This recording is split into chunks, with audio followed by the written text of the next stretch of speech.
बच्चों, भारत में कुछ त्योहार सिर्फ उत्सव नहीं होते। वे हमें प्रकृति, समय और जीवन के साथ जुड़ना सिखाते हैं। मकर संक्रांति ऐसा ही एक विशेष पर्व है। आज हम सुनेंगे कि भारत के लोग मकर संक्रांति क्यों मनाते हैं और इस दिन का हमारे जीवन में क्या महत्व है। संक्रांति का अर्थ होता है सूर्य का एक राशि से दूसरी राशि में जाना। जब सूर्य मकर राशि में प्रवेश करता है तो उस दिन को मकर संक्रांति कहा जाता है। ये पर्व हर साल लगभग 14 जनवरी को आता है क्योंकि यह सूर्य की गति पर आधारित है। भारत में सूर्य को देवता माना गया है। सूर्य हमें प्रकाश देते हैं, ऊर्जा देते हैं और जीवन देते हैं। सूर्य के बिना न फसल उग सकती है, न अन्न बन सकता है और न ही जीवन संभव है। इसीलिए मकर संक्रांति पर लोग सूर्य देव को नमन करते हैं और धन्यवाद देते हैं। मकर संक्रांति सर्दी के अंत और बसंत के आगमन का संकेत है। प्राचीन समय में लोग सूर्य की चाल देखकर समय और ऋतुओं को समझते थे।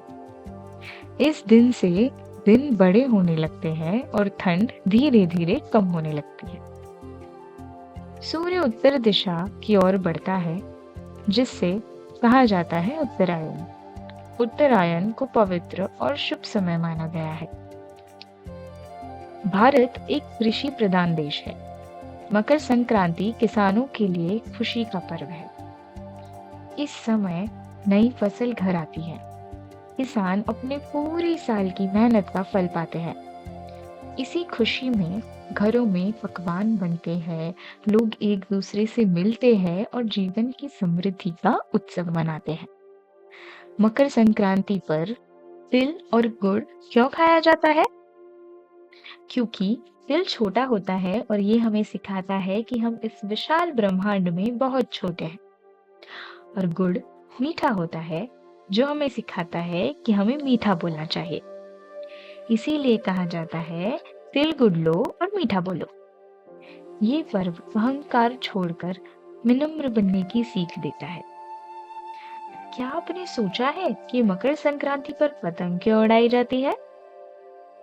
क्योंकि इस समय सूर्य की किरणें शरीर के लिए लाभदायक होती है और पतंग उड़ाते समय लोग खुले आसमान में रहते हैं, जिसकी वजह से उनके शरीर को धूप मिलती है और वह स्वस्थ रहते हैं।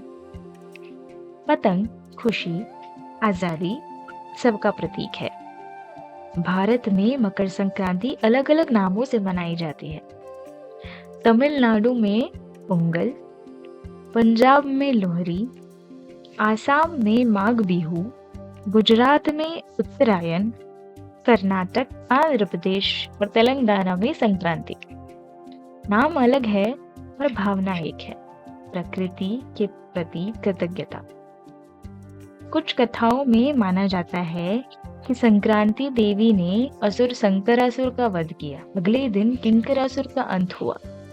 इसीलिए कुछ स्थानों पर इसे किंक्रांत भी कहा जाता है। ऐसे ही एक छोटी सी कथा महाभारत से भी जुड़ी है। पितामह भीष्म को जब अर्जुन ने बाणों की शैया पर लेटाया था, तो उन्होंने भी उत्तरायण का ही समय अपने शरीर को त्यागने के लिए चुना था। उन्होंने इस समय को शुभ माना मोक्ष के लिए। इससे ये विश्वास जुड़ा है कि उत्तरायण आध्यात्मिक उन्नति का समय है। मकर संक्रांति के आसपास कुंभ मेला जैसे महान आयोजन भी होते हैं। लोग पवित्र नदियों में स्नान करके मन और आत्मा को शुद्ध करने की कामना करते हैं। मकर संक्रांति सिर्फ त्योहार नहीं, ये रिश्तों को जोड़ने का दिन है। लोग पुरानी नाराजगी भूलकर एक दूसरे से मिलते हैं। ये पर्व शांति, प्रेम और एकता का संदेश देता है। मकर संक्रांति हमें 4 सीख देती है। पहला, सूर्य और प्रकृति के प्रति आभार। दूसरा, मेहनत का सम्मान। तीसरा, विनम्रता और मधुरता। चौथा, मिलजुल कर खुशियां बांटना। ये पर्व अंधकार से प्रकाश की ओर, ठंड से गर्मी की ओर, अहंकार से मानवता की ओर बढ़ने का प्रतीक है। आप सभी को मेरी तरफ से शुभ मकर संक्रांति। धन्यवाद।